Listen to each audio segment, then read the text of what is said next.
Welcome to another Based Boomer Short on Eschatology Matters, part of the Fight Laugh Feast network. As I explained on my previous episode, this is not TikTok or Instagram short, but my short.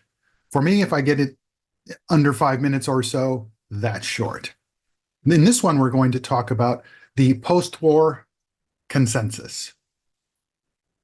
Writing my book, Going Back to Find the Way Forward, you see right here, that was a red pill experience for me.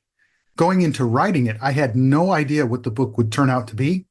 I only had the vaguest idea, something about red pilling, because this was after COVID, and there seemed to be a lot of that going on. And because of it, there was a great awakening that I was convinced was happening. And it all sort of developed from there.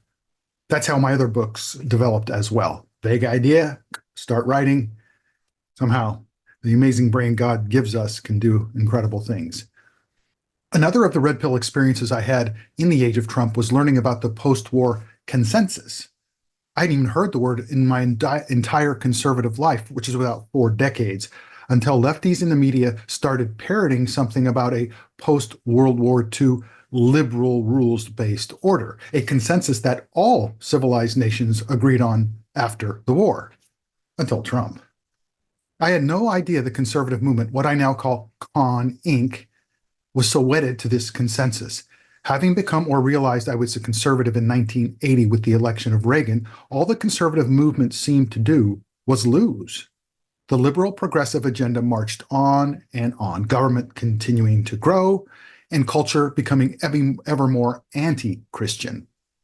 It took one Donald J. Trump finally to reveal the con in Con Inc.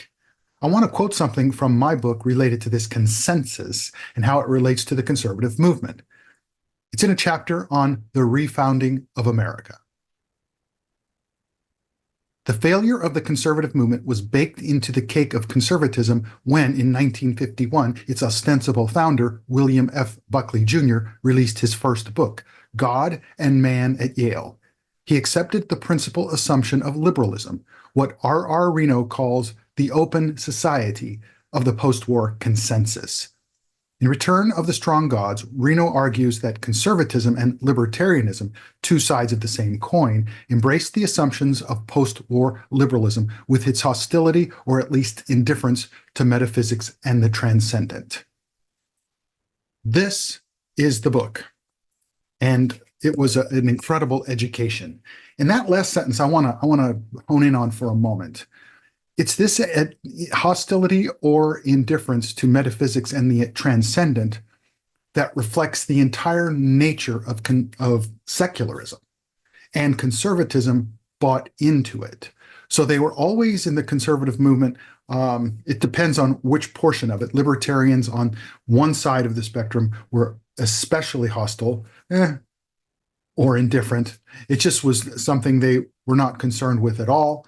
Whereas on the more Buckley-esque Catholic conservative side, they were.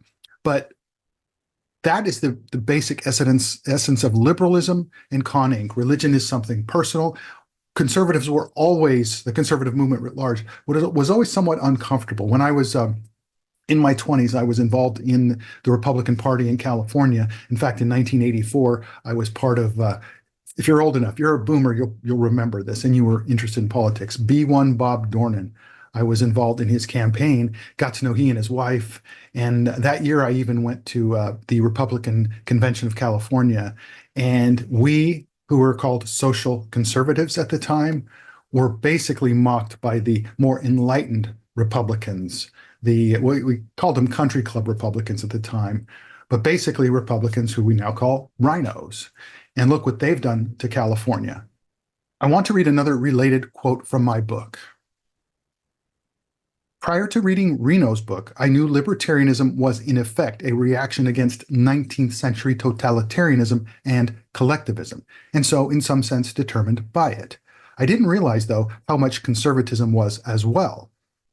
Thankfully, and the reason for this book, we are witnessing what Reno calls the dying of the post-war consensus.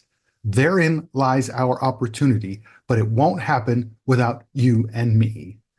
And after that, in the book, I I explore a call to action because the first words of our Constitution are "we the people," and it's up to us if this consensus is going to be overturned.